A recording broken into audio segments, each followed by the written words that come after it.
October 15, 2018. The air in Midvale, Illinois carried the sharp scent of autumn decay. Detective Marcus Reeves stood at the entrance of apartment 3B, watching as the coroner's team carefully maneuvered a stretcher down the narrow hallway. The body bag contained what remained of Aaron Voss, 24, a graphic designer who had chosen this quiet Midwestern town for its promise of affordable living and a fresh start. Time of death? Reeves asked, his voice low and gravelly from decades of cigarettes he'd given up 5 years too late. Between 10:30 and midnight, replied Dr. Chen, the county medical examiner. Cause was manual strangulation. Significant bruising to the neck, fractured hyoid bone. She fought back, defensive wounds on her hands, skin under her fingernails. We'll run DNA, but... She trailed off with a shrug that Reeves knew too well. In a town of 30,000, their forensic capabilities had limitations. Reeves stepped into the apartment, pulling blue booties over his worn leather shoes. The place was modest but tastefully decorated, framed artwork that looked original hung on the walls, potted plants clustered near windows. A young officer was photographing the bathroom doorway, where water had pooled on the laminate flooring. Shower was still running when the building manager found her, the officer explained. Phone in the sink, screen shattered. Door was unlocked, no signs of forced entry. Reeves nodded, his eyes scanning the living room. Two distinct personalities shared the space, minimalist furniture with earth tones contrasted with vibrant throw pillows and eclectic decorative pieces. The detective moved toward a bookshelf where framed photos sat. One showed a smiling young woman with auburn hair and bright eyes, Aaron Voss, he presumed. There were photos of her with what appeared to be family, but nothing that showed her with her roommate. Where's the roommate? Reeves asked. That's the thing, said Officer Dawson, flipping through his notepad. She's gone. Name's Jade Linton, 27. Building manager says she's lived here about 6 months, since Voss moved in. Paid her rent on time, kept to herself. Reeves felt the familiar prickle at the back of his neck, the one that had served him well over 22 years of police work. Get uniforms canvassing. I want to know where Ms. Linton was last night, and I want to know now. By nightfall, the picture had grown murkier. Neighbors in the adjacent apartments had been interviewed, with several reporting an argument the previous evening. Mr. Grubman in 3A, a retiree with insomnia, was especially helpful. Yeah, shouting started around 10:30, he told Reeves. First I thought it was the TV, but it got louder. 3 voices, I'm pretty sure, 2 women and a man. Couldn't make out what they were saying, just the tone. Angry. You're certain it was 3 distinct voices? Reeves pressed. Grubman's age-spotted hand rubbed at his stubbled chin. Pretty sure. The man's voice was deep, kinda growly. One woman sounded scared, the other, cold, if that makes sense. Controlled. Another neighbor, a college student named Tyler who lived in the apartment below, added another piece to the puzzle. I was having a smoke on the fire escape around 10, not tobacco, he admitted sheepishly. Saw some dude climb up the side fire escape. Thought he was visiting someone. White guy, baseball cap, couldn't see his face. Reeves stared at the fire escape, mentally tracking the path the unknown man would have taken. It led directly past Aaron's bedroom window. Inside the apartment, forensic technicians worked methodically. Reeves turned his attention to Jade Linton's room, sparsely furnished, meticulously clean, and completely empty of personal effects. The closet door stood open, revealing bare hangers. The bed was made with hospital corners. If not for the lease agreement showing 2 occupants, no one would know a second person had lived here at all. Reeves called the precinct. Run a background on Jade Linton. I need everything, employment records, credit history, previous addresses. 3 hours later, Detective Reeves sat across from Captain Halsey, the fluorescent lights of the station harsh against the night-darkened windows. Nothing, Halsey said, sliding a thin folder across the desk. Absolutely nothing on Jade Linton. The driver's license she provided to the building manager. Fake. The social security number. Belongs to a deceased 80-year-old in Florida. The work history she gave. The clinic has never heard of her. Reeves opened the folder.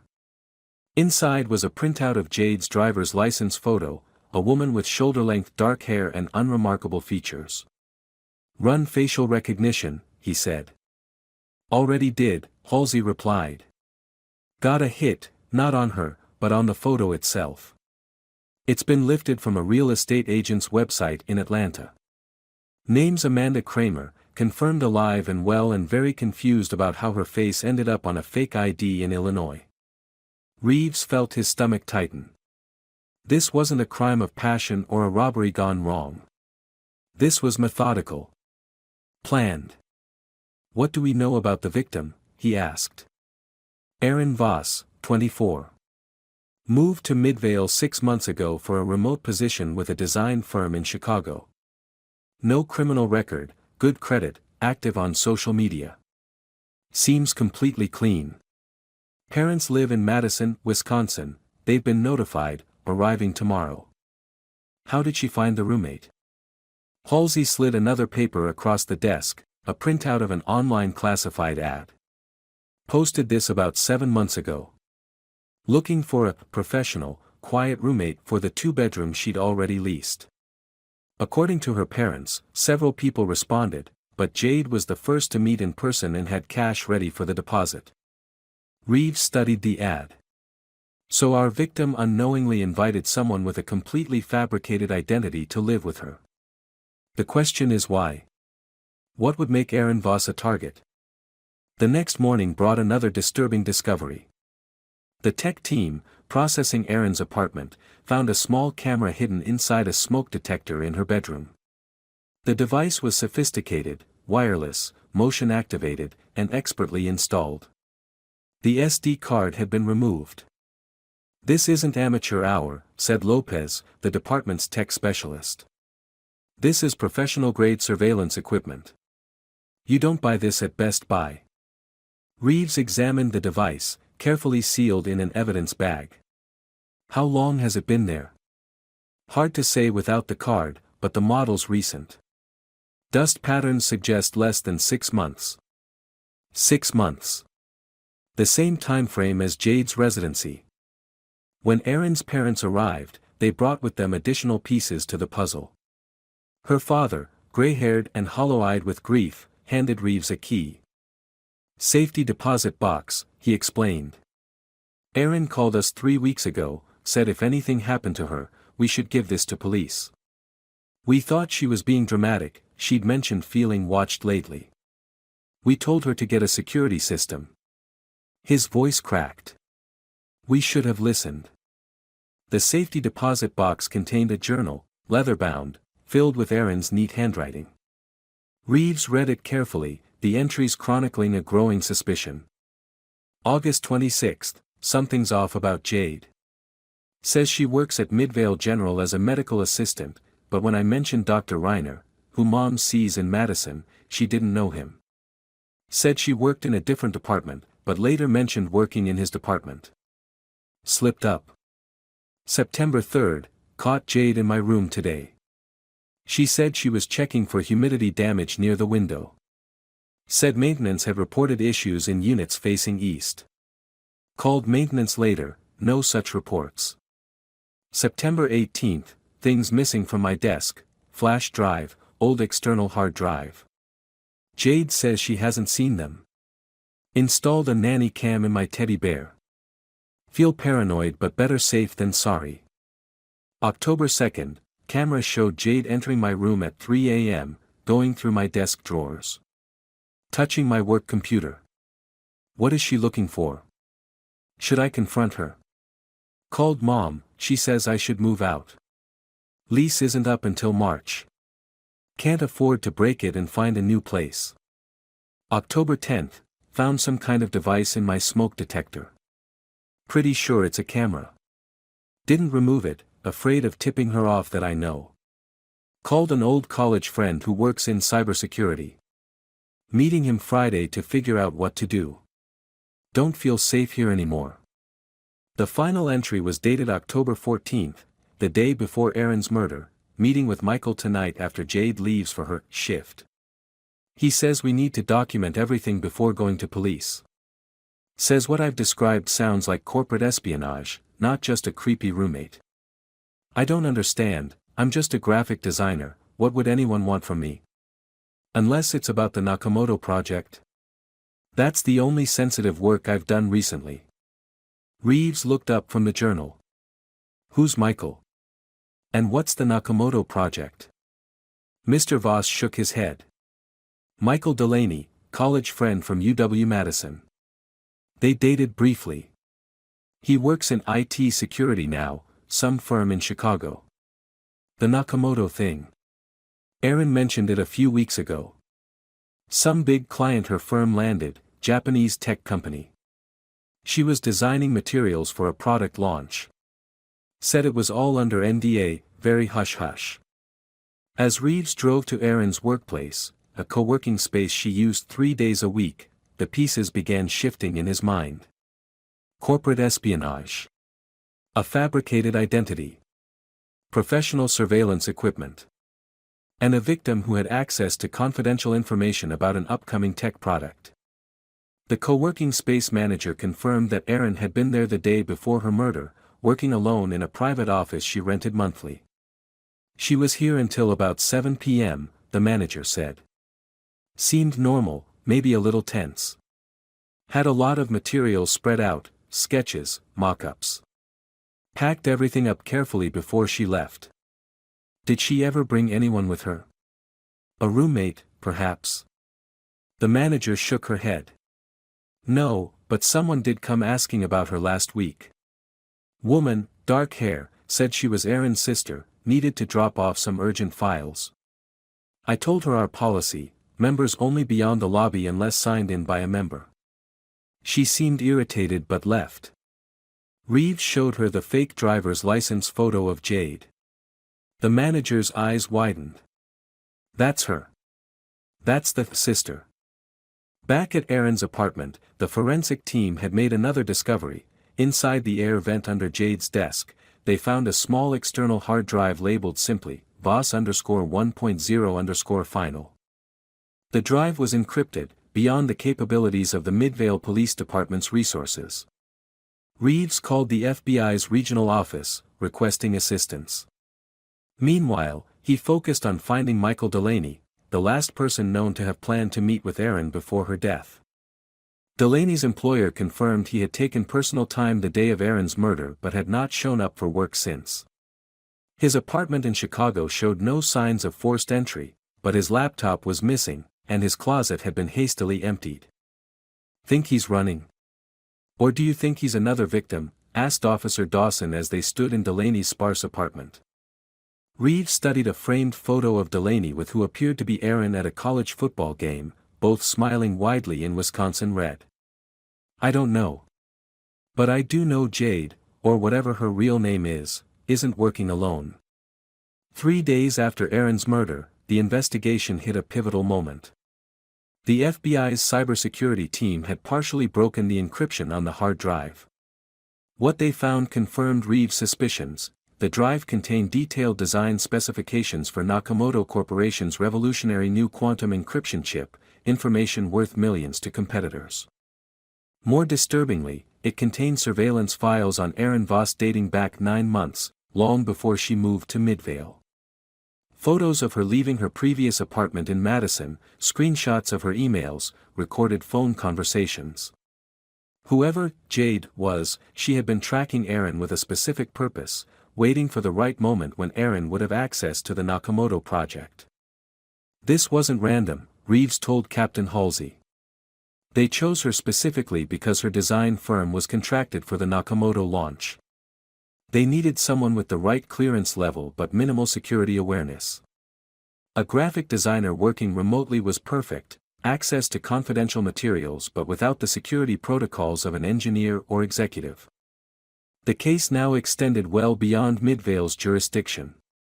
Federal agents arrived, taking over much of the investigation, but Reeves remained involved, driven by a promise he'd made to Erin's parents to find their daughter's killer. A breakthrough came from an unexpected source, Erin's nanny cam. Though it hadn't captured the murder, it had recorded footage from earlier that day, Jade on the phone, speaking in fluent Mandarin. The FBI's translation revealed she was discussing extraction plans. "We have what we need," she had said. "Clean up tomorrow." Extraction point remains the same. But something had obviously gone wrong with their timeline. Had Erin confronted her? Had Michael Delaney arrived earlier than expected? The shower running, the broken phone, signs of interruption, of plans gone awry. 6 days after the murder, facial recognition software identified Jade entering a hotel in St. Louis under yet another name. By the time local police arrived, she was gone, leaving behind only a room service tray and a burner phone with a single text, "Blackbird compromised. Abort." Michael Delaney remained missing. 2 weeks later, a maintenance worker at a storage facility in Indianapolis found a body in a unit rented under a false name, male, approximately 30 years old, signs of strangulation similar to Erin's case. The victim carried no identification, but fingerprints confirmed it was Michael Delaney. He had been dead for at least 10 days. Inside the storage unit, investigators found Delaney's missing laptop, wiped clean, and a small notebook containing what appeared to be coded meeting locations. One entry, marked for October 15, read simply, "EV, 10:30 p.m., bring equipment." He was trying to help her, Reeves told Erin's parents when they came to Midvale for a memorial service. "Based on everything we've found," Delaney recognized the signs of surveillance when Erin described them. He was coming to collect evidence, probably planning to install counter-surveillance measures. But who killed them? Mrs. Voss asked, her eyes red-rimmed but dry. She had cried all the tears her body could produce. "We believe Jade was working for a foreign intelligence operation, corporate espionage targeting Nakamoto's encryption technology," Reeves explained gently. "The FBI has jurisdiction now, but they've allowed me to share this much with you." What he didn't share was the rest, that multiple sightings of the woman known as Jade had been reported across several states. That the man seen entering via the fire escape remained unidentified. That the case had implications reaching far beyond one murdered graphic designer in a small Midwestern town.